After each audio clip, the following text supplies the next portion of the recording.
Chapter 48. John's Solution. "What is?" said John Wesley. "What is? What is? Oh, Lady Hen, what is?"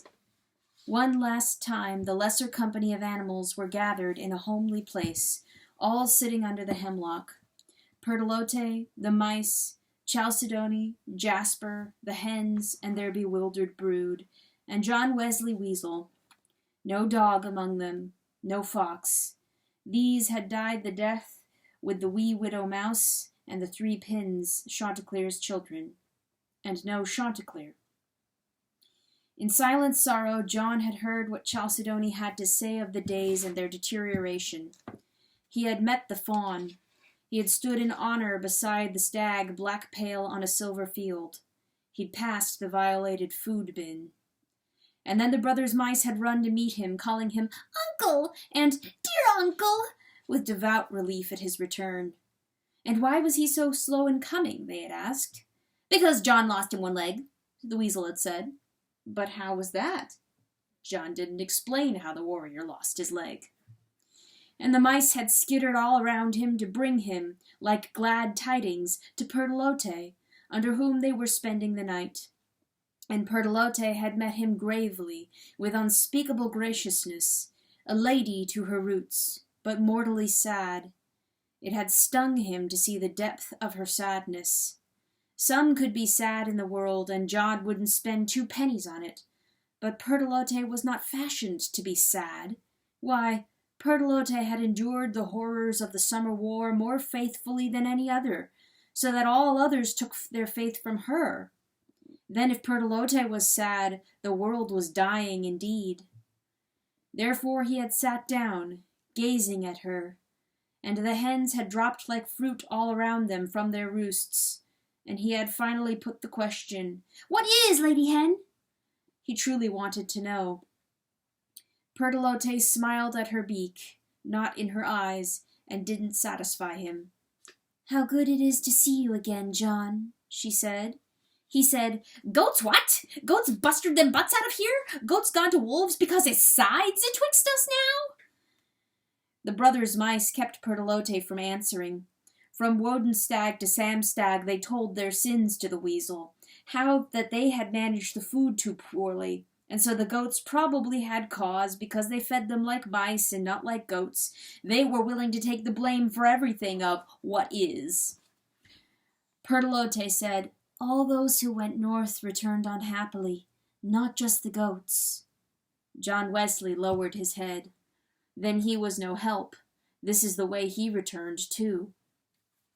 Pertolote said, "Why, John, was there no glory in killing worm?" He said, "No glory." She said, "But it's what Chanticleer went to do." And he said, "Yes'm." So then Chanticleer accomplished something of his purpose. And the weasel said, without thinking, "No'm." Pertolote swallowed. "John," she whispered, and the weasel felt wretched for not holding his tongue. "Didn't Chanticleer kill Worm?" Miserably, "No, ma'am." "Then how?" "Oh, Lady Hen," said John, sick to carry such news. "Worm, he was dead already. Dead when the rooster come to him. Dead." "Oh." Pertolote put her wing to her face. "That's why." She couldn't finish the sentence. "Why, what?" John shot the return with a narrow eye. "What, Lady Hen, what is?" She looked at him as from another continent. Bleakly, willing to hear every hurtful word, she said, "Black Pale came back so troubled that he lay down and died, John. Is there a reason for that?" Now none of the mice spoke a word. Samstag had begun softly to weep.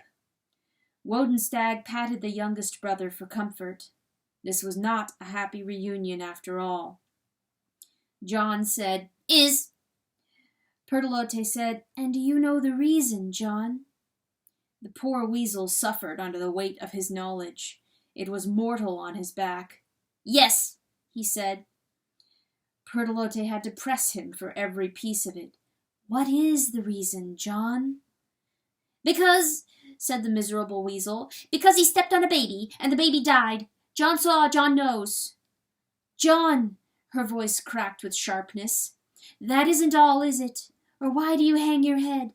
Don't cheat me, John. Don't think so low of me as to protect me. What else did you see? Wodenstag patted and patted his brother. Solemn were the faces of the mice. Some news is so cosmic that it can only be heard in solemnity, as though one were praying. John saw, said John, urging his reliability. John knows. He was making nothing up. Is a rooster what stabbed a stag? What made him kill the baby? And there was more. On account of, said John, Rooster, he was mad to kill John. On account of Rooster, he wasn't sure. On account of Rooster, he wasn't John's same rooster, what John found underneathings the earth. No, lady, for what, and for what John doesn't know, but his blood on a rooster now. There fell upon the little company a cold, despairing silence. No one looked at another.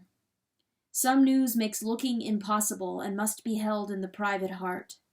Sam Stagg stopped crying. Pertolote prayed a prayer. For what, and for what, she said. But I know. Worm took his worth. Worm took his life. Worm left him the thing that he most hated, and when he looked for the one whom he loathed most of all, he saw himself. So how could he be himself thereafter? Ah, Chanticleer. Ah, my Chanticleer. John Wesley looked on her, finally, with slow awe. Lady, he repeated his question again, for who would know but her? What is? John, he killed a wolf tonight. Why come, lady? She is so sad. Why come? And Pertolote, closing her eyes against the universe, answered him. Not what is, John, what is not. My husband is not. Your rooster, he is not. He doesn't crow the crows, nor discipline the animals, nor feed them, nor comfort them. He is haggard. He gives no space for mourning in. He is haunted, infested, and he... The next word was not for John, nor for any of them. It was spoken into her own soul, said because it had to be said. He doesn't... She swallowed. I see, I know. He isn't the same rooster who rode out. He doesn't love me any more.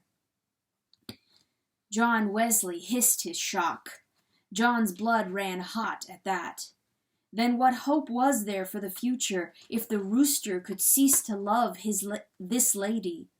What healing ever could come from him or for him once he was dead at heart? None.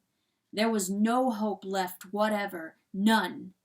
So, do some things on his own, and is only one thing left to do. John Wesley stood up, his face changed utterly. He said harshly, Forget John, okay? Never thinks on John again, okay?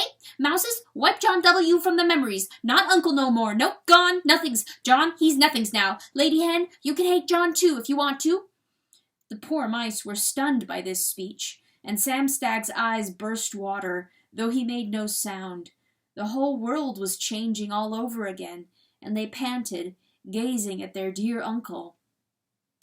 Pertolote's attention rushed back from its great distance and sharpened on the weasel's face.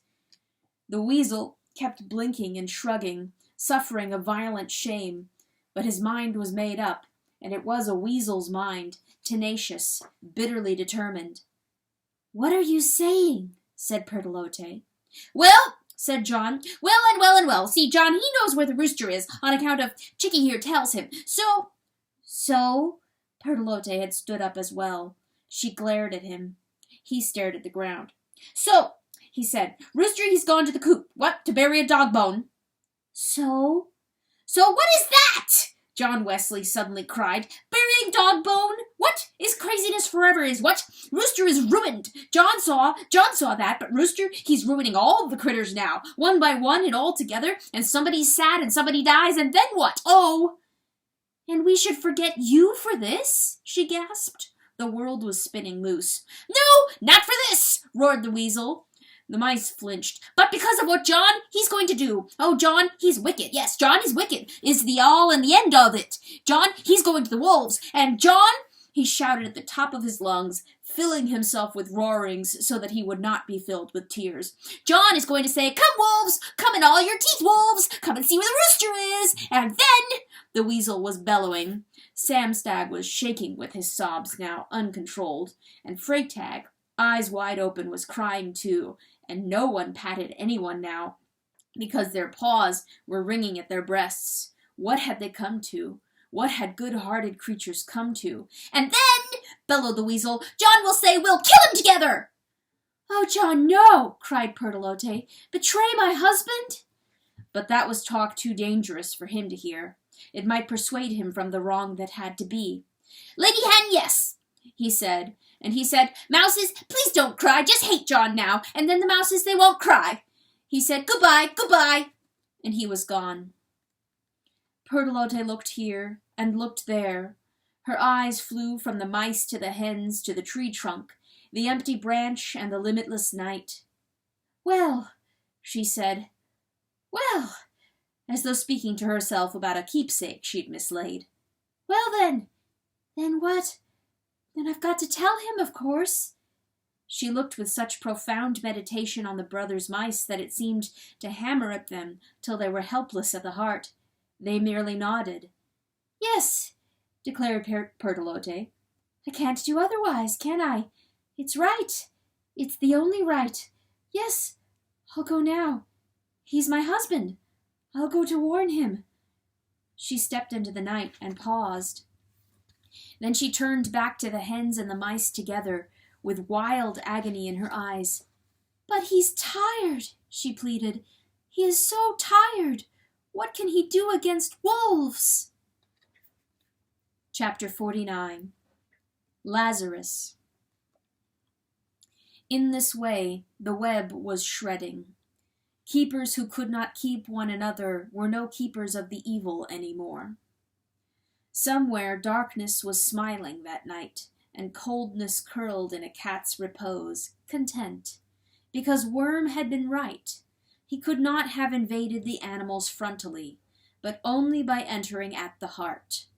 There had to be complicity of one, then two, and then 2,000.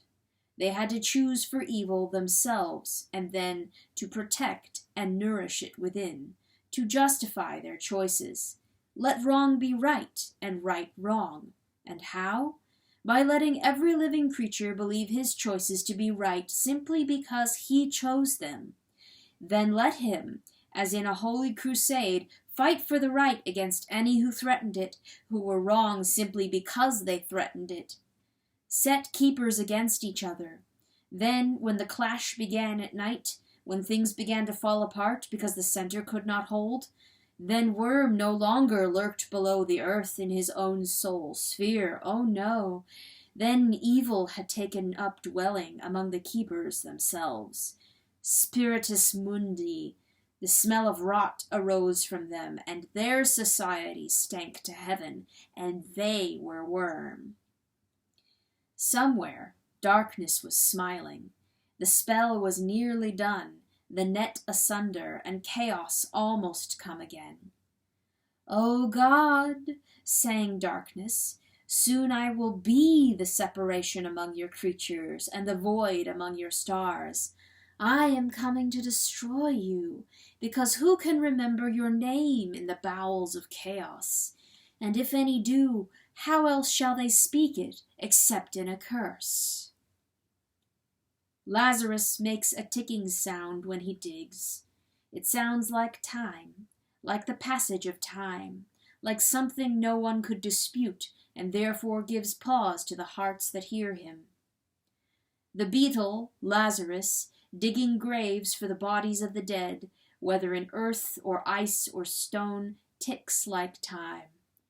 Nor does it matter whether the body is large or small, the reputation high or low, the ticking is always unrushed, perfunctory, unvaried, like time. And he is himself both slow and predictable. Close on every death, the beetle Lazarus shall come to cover the corpse. It is assured.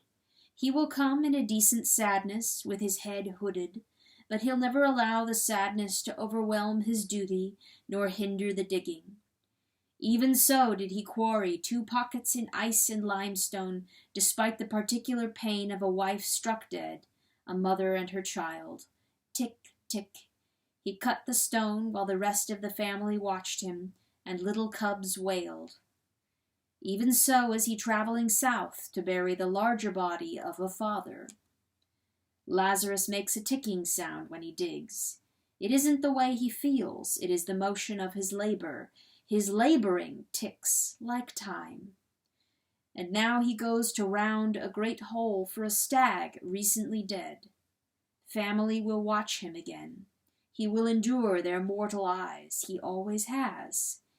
Yet, this time as Lazarus approaches the land of the rooster, the dreadful sense grows within him that there comes a death too huge to hide in the earth, a dying so universal that it threatens instead to cover earth.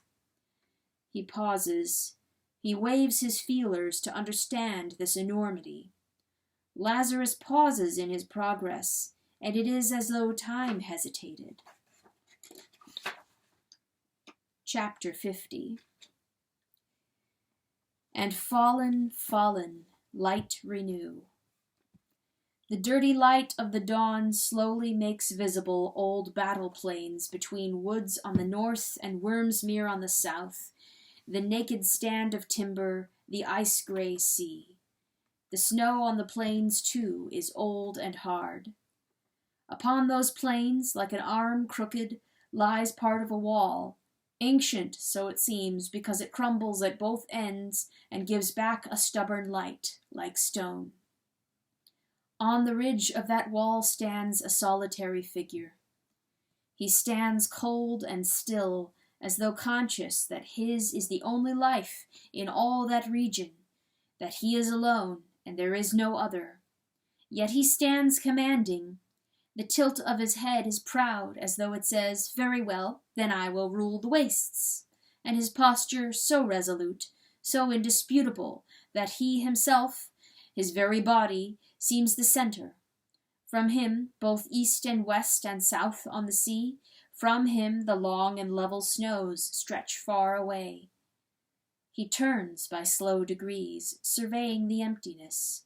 No living creature, no voices crying amen, no animals of any disposition, either loving or hating, no one.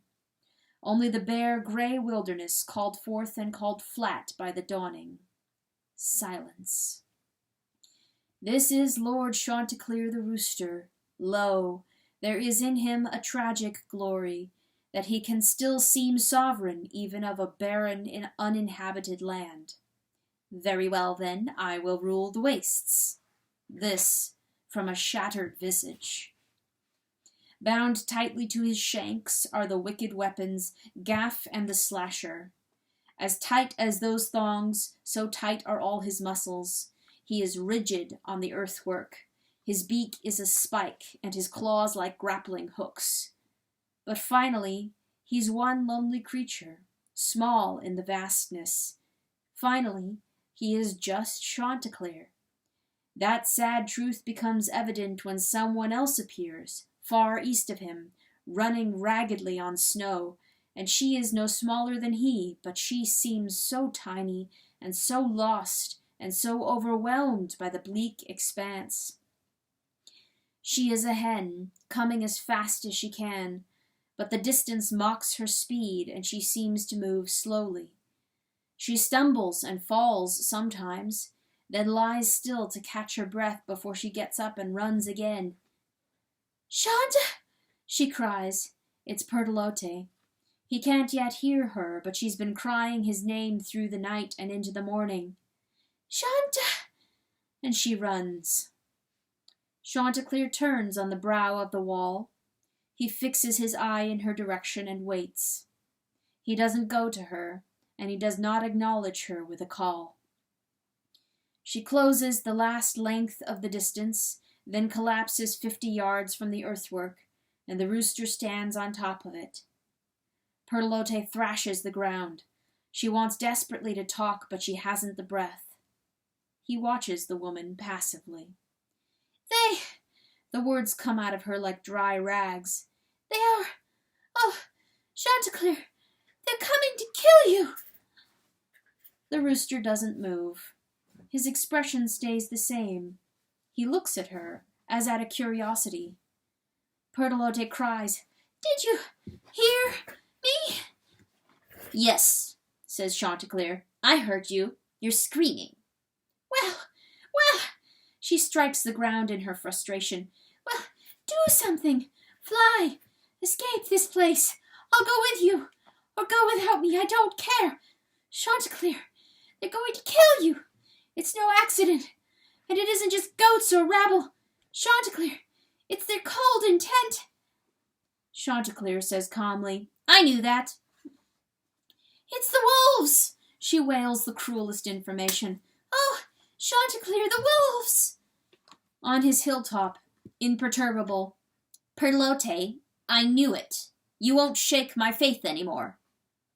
This defeats her. What?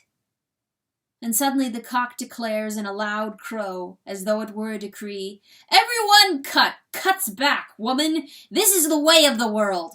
Everybody protects himself. Your kindness is exposed as weakness and damned for a futility.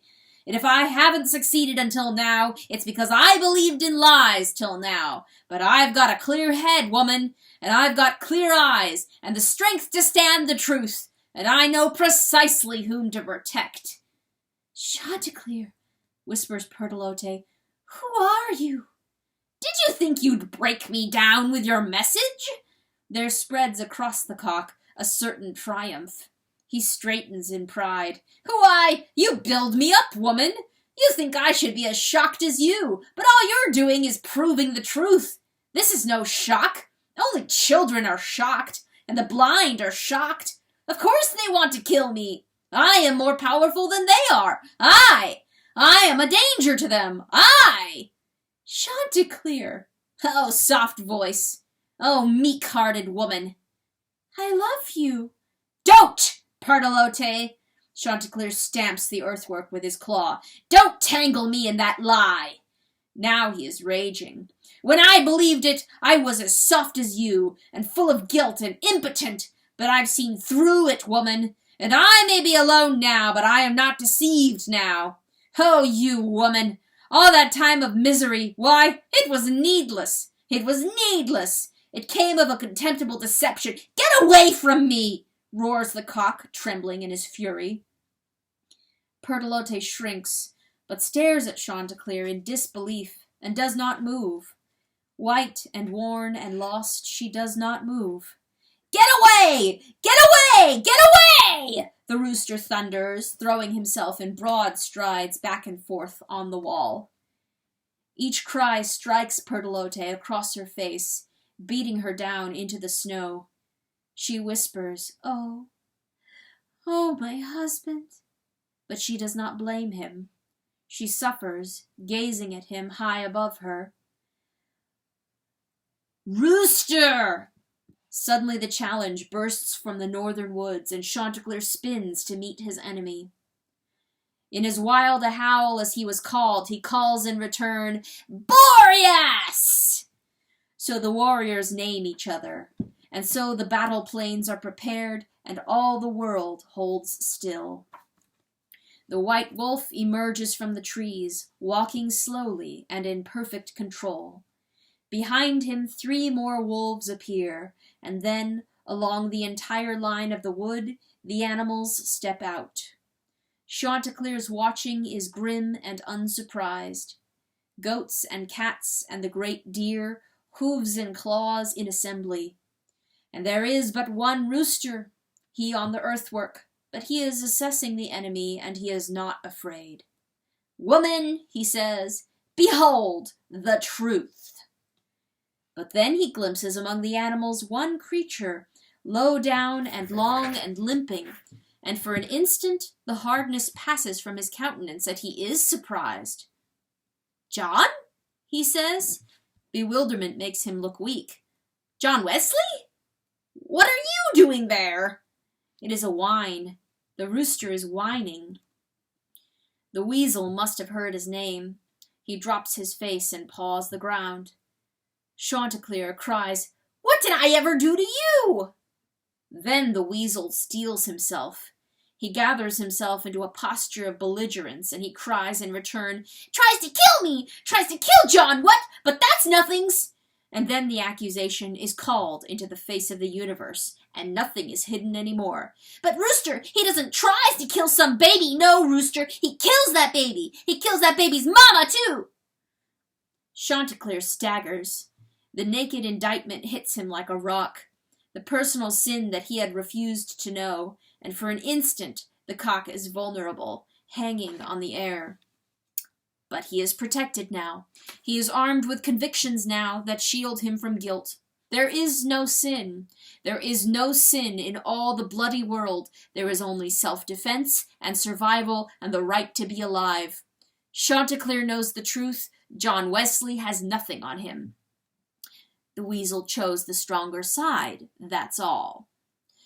Then out of the woods comes a thin coyote, crouching, creeping, and the rooster barks one sharp laugh. There is the truth made manifest.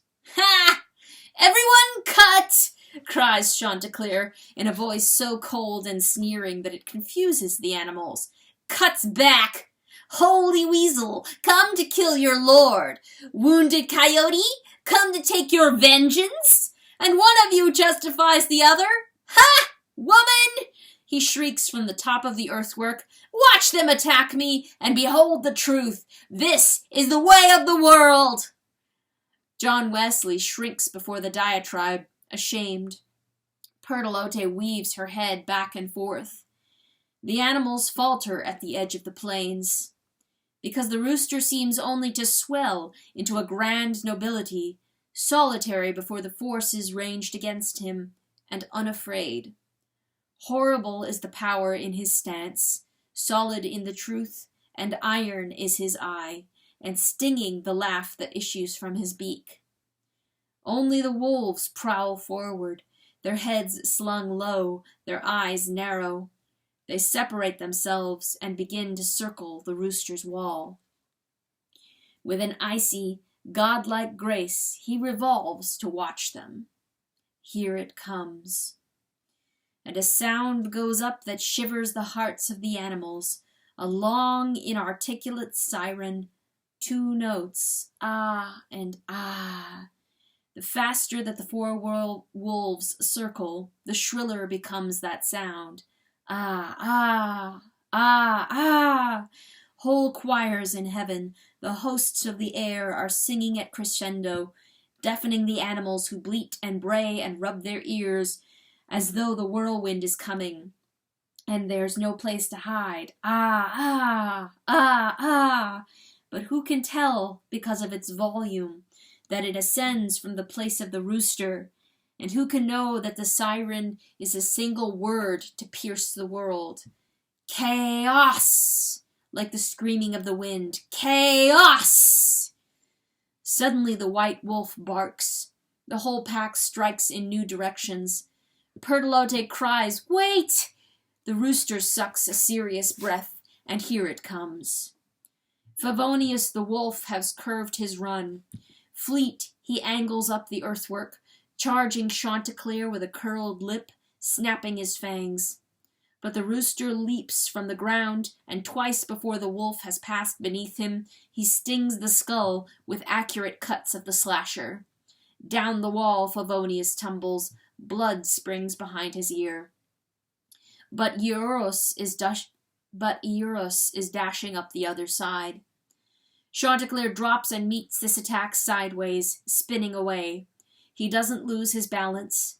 Gaff, quick as scissors, slits flesh from the eyelid to the lip, and immediately the gray bone shows within 2 flaps, and blood is spreading like lace between his teeth when Eurus hits the plains again. Pertolote, dry-eyed till now, has begun to cry. John Wesley is creeping round the battlefield toward her. Ferric Coyote has begun a howling, but none can hear it. It is only the rounding of his mouth.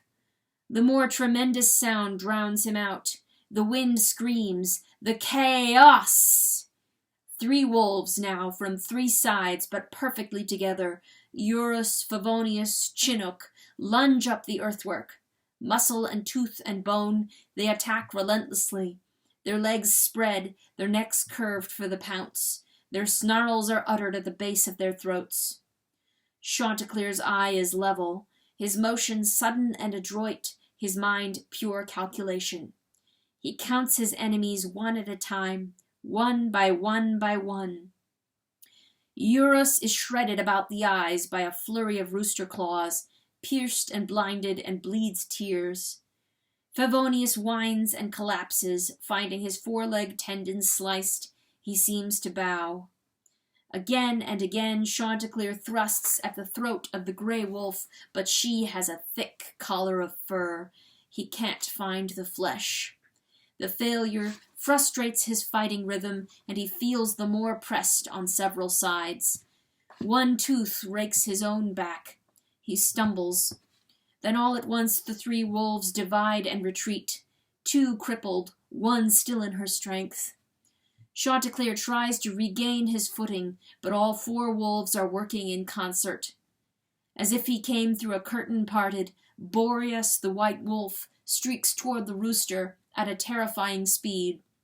He catches Chanticleer in his jaws, and with a mighty whirl of his head flings him far from the wall. Chanticleer spins and flutters through the air, can't find his wing, falls and hits the ground with a crack as sharp as stone. Pertolote screams and leaps up.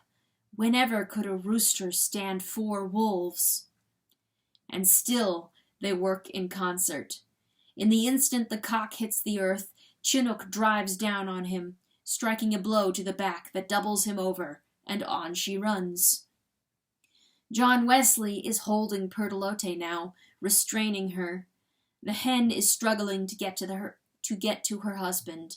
His beak is spread wide in silent pain, his tongue thrust out. So is hers. And now comes Boreas, closing a circle upon the rooster, running steadily. Favonius may be lamed, and Eurus blinded, and 3 held back by the single cock, but Boreas the white wolf is mightier than them all. The ice reports when his paw comes down.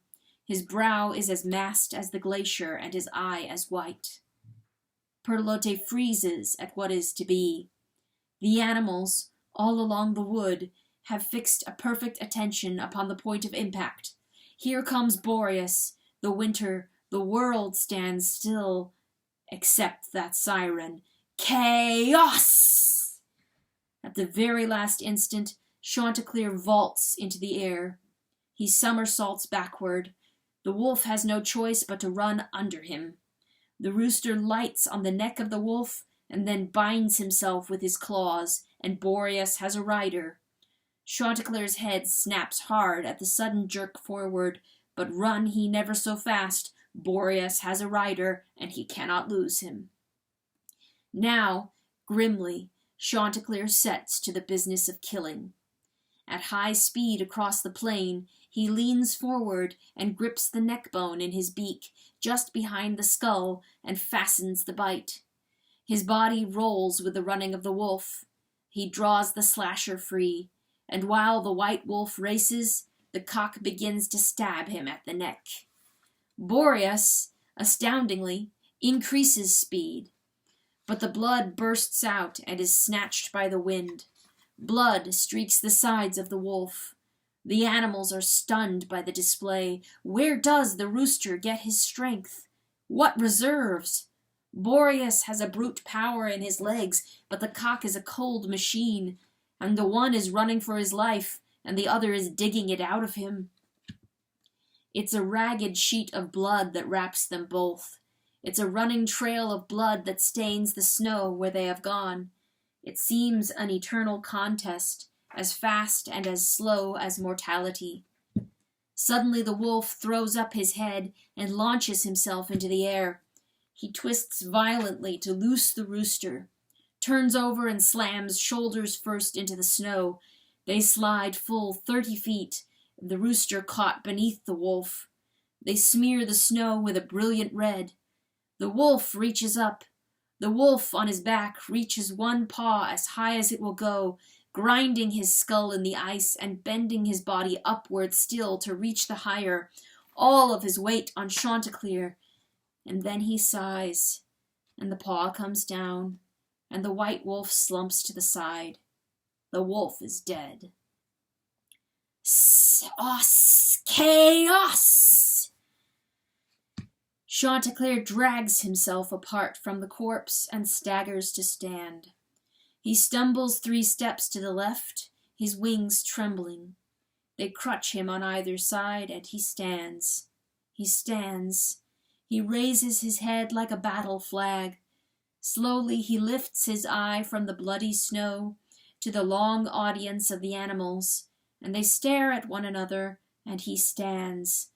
Oh, the figure of that rooster, gored and gory. In their eyes sits horror, in his pure spite. Everyone cuts back again. Pertolote no longer tries to come to him. She does not know him any more. That countenance has hardened into a hatred triumphal and therefore firm, inflexible. Pertolote merely lies down. In all the world there is nothing left for her. But for Chanticleer, everything. The field is his now, and he takes it. He walks toward the animals, gathering strength as he goes, his eye lancing a wicked light. Everyone cuts back again. You came to kill me, and what shall I do about that? What, he whispers hoarsely, is the righteous thing? The animals know no stopping him. They shy backward. But the worms within him find a voice, and the worms hiss, "Finish it!" And Chanticleer nods once, briefly, and the animals shudder at the alien noise. "Finish it!" It sheds from him like water. "Finish it, and then I shall be free. There will be no truth among the beasts but me. Finish it! Finish it! Make me the Spiritus Mundi and free." Chanticleer struts toward the animals. The closer he comes, the more restive they grow, mewing and whimpering. They stamp the ground. They shift. They roll their eyes to the side. "Oh, Lord Chanticleer, take your weapons off. We didn't mean. We only meant. Finish it." The goats break and run, kicking smaller animals as they go. Birds explode in a panic. Like fire, terror leaps from heart to heart, and the bodies collide, and the bodies press to impossible knots, mounting each other, trampling each other. "Oh, Lord Chanticleer!" But then the coyote steps out in front of them all, so frightened that he skulks. By the sheer force of his will, he moves to meet the rooster. The animals seize any savior. They back into the trees, but they watch. And Chanticleer pauses. "You! I know you." Ferric Coyote, as thin as sticks, raises his narrow face and slowly smiles. "You!" says Chanticleer. A crooked delight of his own begins to smear his face. He chuckles. "You!" His breast swells. The blood of the wolf shines on him. Then, harsh and horrible, he damns the day with laughter. He frowns and he laughs at once, sharply, like the cracking of an icicle.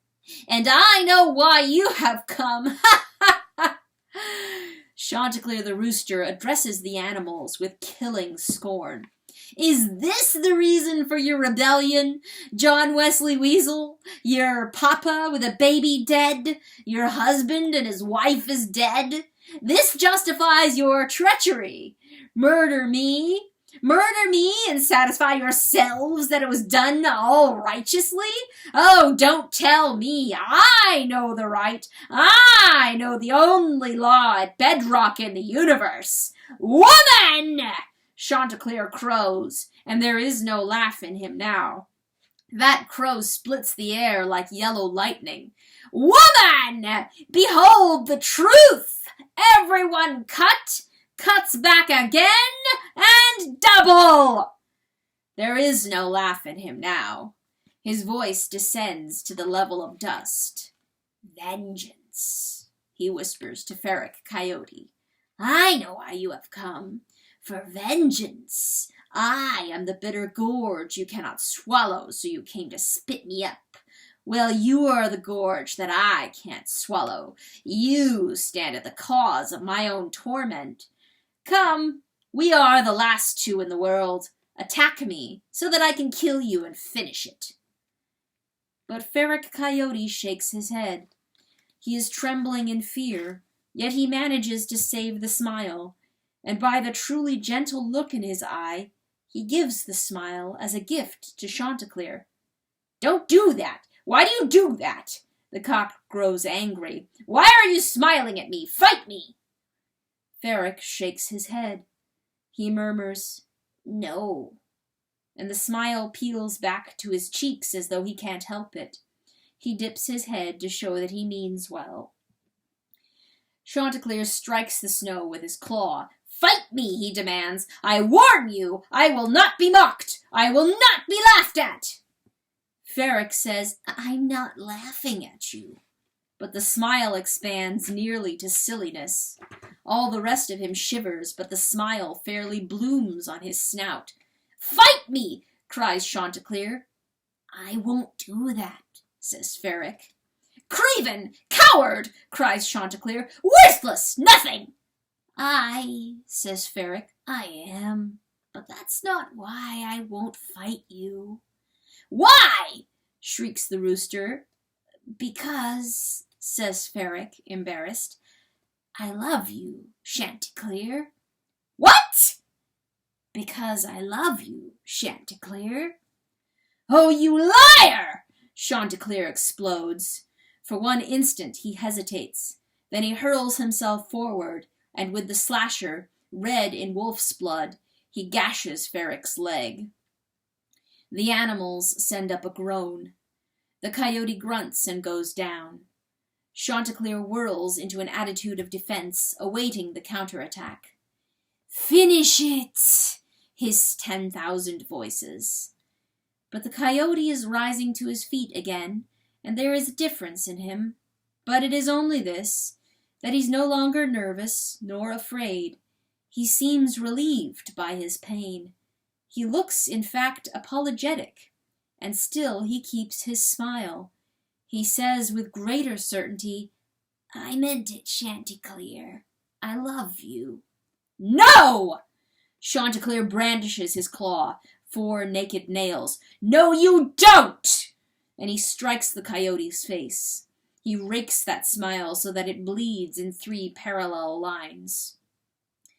But Ferric was prepared this time and does not fall.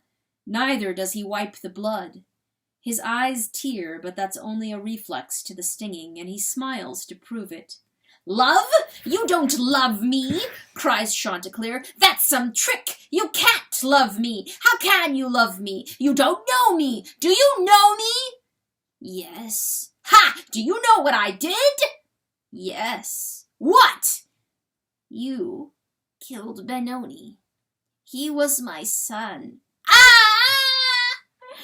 The words in the father's mouth are more terrible than ever Chanticleer imagined. They burn him like fire. And you killed Rachel. I know that.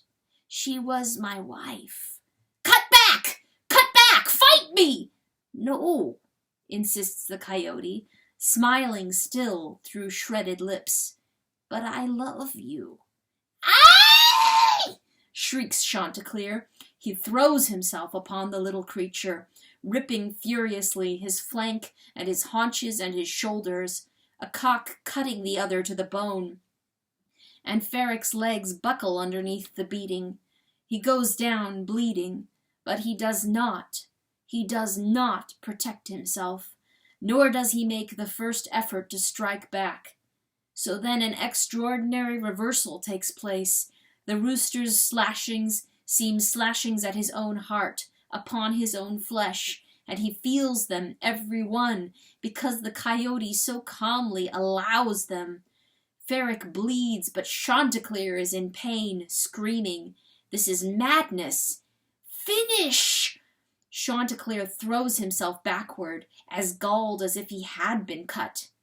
You! He cannot think of the word. And though he's unable to stand, the bloody coyote lifts his face and smiles with an ineffable sadness. "I don't blame you, Chanticleer," he whispers.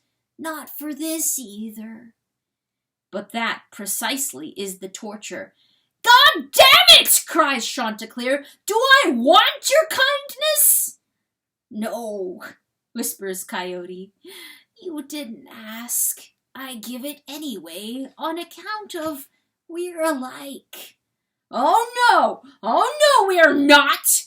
The cock growls with revulsion. "I am like nobody! I am the only! I alone!" He strikes the ice in confusion. The coyote whispers, "It's okay, Chanticleer." "I cut you!" cries Chanticleer. "Look at you! I cut you! Will you stop smiling at me?" "But it's okay," the coyote repeats. A section of his jowl is loose and hangs like a tassel. "Truly, on account of I understand you. On account of we're alike. Truly, we hurt the same, because we hurt others the same. It's only that you're hurting, Chanticleer." He is, and he groans pitifully in the torment. "Oh, Chanticleer, I hurt Rachel so many times. Then how can I blame you for hurting her too? I can't." Ah! The rooster slumps to the snow, seeing the woman dead in her canyon. His beak spreads wide against the snow. He makes a gargled, wretched sound. "And what did I give Benoni his whole life long? Only misery, Chanticleer. This is the truth. Hunger and worries and fears for his papa. And I wasn't there at the end, and I didn't protect him from dying." The rooster twists. It is an agony. But Ferric doesn't mean to make it an agony. They are only just two wounded creatures lying in the snow together. "Then how can I blame you?" "I can't," whispers the coyote. He crawls closer to the rooster, using his elbows. "Chanticleer, I came to forgive you. We should be the same in this too, don't you think?"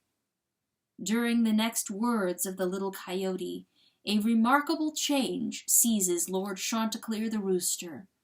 He lies very still, listening, and then he seems to shrink, curling in on himself, his eyes and face compressing nearly to nothing, and then, helplessly, he bursts into tears. "Oh, Chanticleer, there is a beautiful cow. When I was hurting the most, this beautiful cow came to me, and somebody maybe should have punished me on account of all the troubles I caused. But she loved me, Chanticleer. Isn't that a mercy?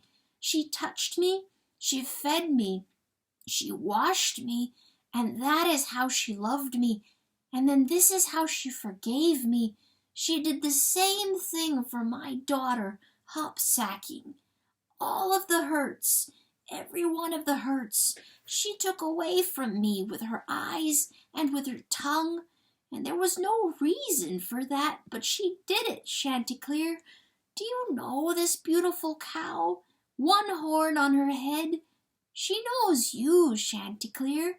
She said that she loves you, Chanticleer. You especially. Shh, don't cry, Chanticleer. Poor Chanticleer. You didn't listen to her when she came to you, but that's okay too, because look, she sent me. This is the main reason why I came, to forgive you. Don't cry. Don't cry. See, I forgive you. Chanticleer the rooster has delivered himself to grief. He is gulping the air and sobbing like an infant. His tears drill the dirty snow. So Ferric Coyote pulls his own poor body forward until he is next to the rooster.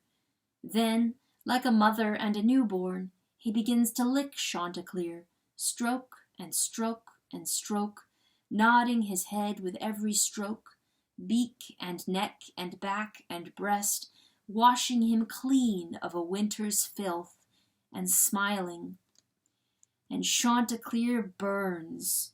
The tongue of that coyote seems to scorch his very flesh, too hot to endure, and he wails the louder with every stroke.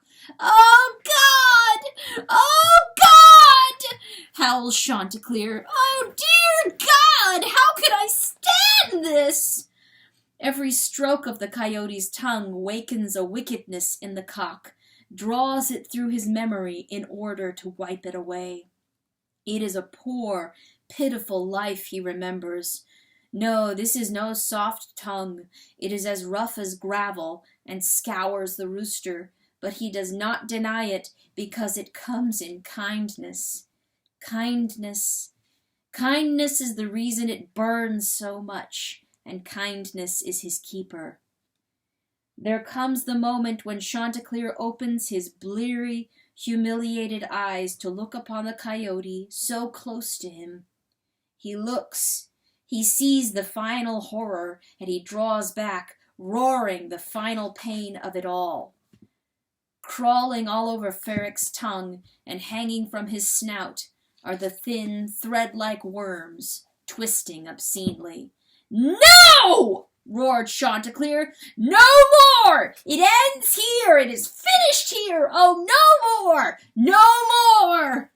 Wildly he falls to sweeping Ferric's face with his wings, and where the worms fall he punctures them, precisely in the middle. He is a blizzard of activity, and in the midst of it he lifts his voice and bellows, "Perlote! Perlote, where are you? Perlote! Oh, Perlote, come to me! Please hurry! Hurry, Perlote, and come to me!" A madness has seized Chanticleer. He whirls, darts, cuts, bites, and kills every worm, even as they rain from his feathers and coil on the snow. "Oh, Perlote, hurry!" It seems as if time has run out. So desperate is his thrashing that he seems to be fighting the night itself to keep it back. "Perlote!" And when that lady, carefully, uncertainly, steps into his vision, poor Chanticleer is overcome with gratitude, and the words pour out of him, and he sets himself immediately to a new task. With one weapon, he begins to slash at the thongs of the other, the thongs so tight that they bite bone. "Ha! You came! Oh, thank God that you would come! You have to see this, Perlote!" chatters the rooster, while the hen only gazes at him and flinches from what he does. Gaff is cutting his leg together with the thong, but that doesn't matter. "You have to understand, dear Perlote, it was me. I know it was me that did all these things, but there's a division in me. Can you understand that? It wasn't all of me. No. They were liars in me, and it wasn't you who lied, Perlote. Ah, Perlote, I know that now. They lied, and I believed them, and that's why it was me, truly. This is the sadness, that I believed them and not you." The slasher suddenly pops free and falls into the snow. Chanticleer grabs it backward in his claw, then grows very still, gazing deep, deep into Perlote's wary eye. "You must know, you must see and believe that they were liars only, because I love you, and I need, oh, how I need you to love me too, dear Perlote." Before any creature can stop him, Chanticleer the rooster puts the point of the slasher to his own breast. A scream goes up above the plains. A scream ascends between the wood and the ice-gray sea. One stream of perfect grief flies lonely over the battlefield and dies away. The animals all along the trees shuffle and utter moans, because they are, every one of them, made lonesome by the dying of that scream, and they have no understanding. John Wesley Weasel is stung. "Why comes?" he cries. "Why comes he makes her scream again? Rooster, he should be done with hurting her now." He creeps three-legged across the snow to save Pertolote from ruin, but there is nothing that he can do. Chanticleer has cut his stomach open. Pertolote is staring down with unspeakable emotion. It might be the rooster's own bowel that slithered long and moist from the wound in his gut, but it isn't. It's 1,000 thread-like worms, all braided into one worm, squirming and contracting on red snow. And Chanticleer is quiet now, serenely lying on his side and smiling up to Pertolote. "See?" One drop of blood sits in the corner of his beak. "Do you see the thing that lived in me? Worm. And can you love me, Pertolote, now that he is out?" Epilogue. Pertolote's Song. "Love you?" Pertolote protested. "Oh, Chanticleer, I have never ceased to love you." She held his head upon her breast, where her feathers still remembered a crimson color, though faded now. The beauty of younger days, that color. Today, this evening, in the dusky light, someone might say, "'Tis brown, no more than a patch of dun at her throat. Why do you call it beautiful?" Pertolote rocked her husband, gazing toward the night-time coming from the east. "I loved you," she said. "I only lacked the means to tell you, and to persuade you that I did. Ah, Chanticleer, in the night I've thought of nothing but your suffering. In the morning I've seen nothing but your dear face. And sometimes," the hen admitted with a sigh, a gentle sigh, because this was not complaining, and he shouldn't think that it was complaining, "sometimes I remember the days that were so good for us, a hen, a golden rooster, and their 3 good children." Ferric Coyote lay beside them, content to see this closing at the end of the day. Quietly, he licked his lacerations. They would heal. John Wesley crept furtively near, as though uncertain whether he should be present, but knowing nowhere else to go. The animals were a broad, dark company in the background, creatures of the earth caught for the last time in a universal assembly. All the breeds and tribes and tongues and nations under heaven. Perhaps they would lie down and sleep right where they were. Perhaps they would travel home in the morning. And Chanticleer lay on his side, bearing a mortal wound from the breast to the thigh, his eye unsteady, his wings in disarray. He said, "John, is that you?" The weasel muttered, because, and, well, and, yup, by which he meant both excuse me and yes. Chanticleer said, "Good friend, I am glad. Will you do something for me?" This was a pure kindness for the weasel, who sat down as though he should be there. Chanticleer said, "Will you bite gaff from my leg? The spring is coming, John. When the spring comes, will you take both the gaff and the slasher and stand at the rolling sea and throw those weapons as far as God gives you the strength so that they sink forever, John?" John Wesley said, "Yump, Rooster Johns, he can do somethings." The rooster sighed in gratitude. He said, "Wait a little while."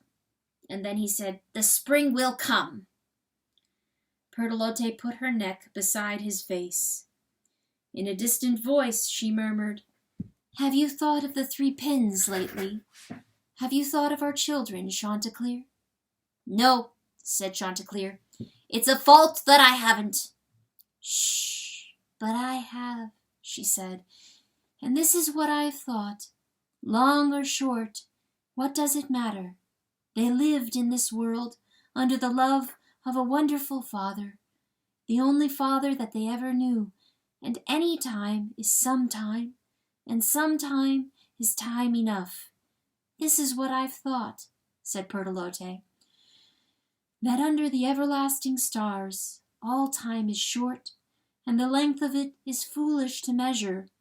Is enough to say, and was is a fine enough memory when it is done. She hugged her husband close to her throat. Right, Chanticleer? There spread a smile across his beak, though his eyes stayed closed. I hear you, woman, he said. John Wesley said, Wee Widow Mouse, she was.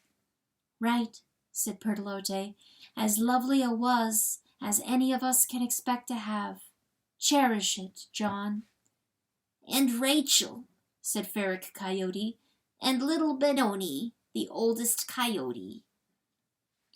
Pertolote nodded peacefully, saying, Right, right. Keep them close to you. Chanticleer whispered from the darkness, The children were brave, dear Pertolote, because you are. Ah, my beautiful Pertolote, all these years, and all these happenings, and all your patience. Oh, woman, I love you with all my heart. Rocking him, she said, I love you too, Chanticleer. But nobody wept. The time of weeping was over. They knew better now. They knew to say is and was in righteous separation, to sit in the is, to remember the was, and themselves merely to be. So they sat until the midnight. Then Chanticleer began to chuckle, a low thrumming in his throat, and still his eyes were closed. He saw his own visions. Pertolote traced a line along his brow, acknowledging the joke.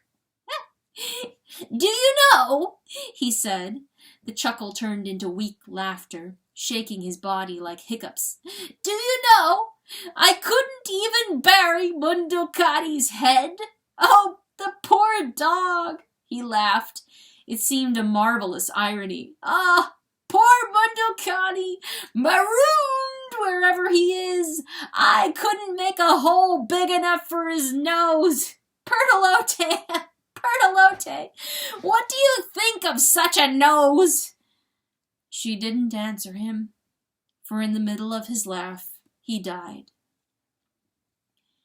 Pertolote lifted up her voice and began to sing on the battlefield.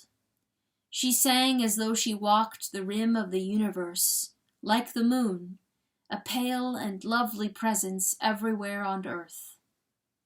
While she sang, the grey wolf Chinook left the form of Boreas and came to Pertolote and bowed her head and listened. And then there were two women together to make a common memory of the ones they loved. The women bore the same things in their hearts. While she sang, the animals lifted their heads from sleep and looked at the sky and saw the stars, and these became the blanket for their beds, and they resolved never to forget the song nor the singer. And far, far away, the brothers mice pulled their noses from the circle in which they slept. Listen, they said, do you hear that? The dear Lady Pertolote is singing Compline. Oh, she remembered us with a compline. And Pertinax Cobb told his wife that the winter was breaking up. She asked him how he could know such a thing, and he answered that he heard the spring. He heard it singing in the air. And Chalcedony, the crippled hen, touched the fawn to waken her. Listen, listen, child, she said. 'Tis seldom in a lifetime you shall hear an angel. 'Twould be a pity if you missed the blessing. Listen. But Pertolote stood in her solitude, singing one thing only, ringing in her soul. He woke me from my slumbering. He taught me how it was to sing the songs. To him my mornings and that part of me most holy, O my heart, belongs. And who was bolder on the ground, or who more golden sailed around the sky? Remember thee, O Lord, I will, remember none but thee until I die. My dear, my Chanticleer. Here ends the fifth and final part of the last book of the Bestiary. Domine exaudi orationem meam. Amen.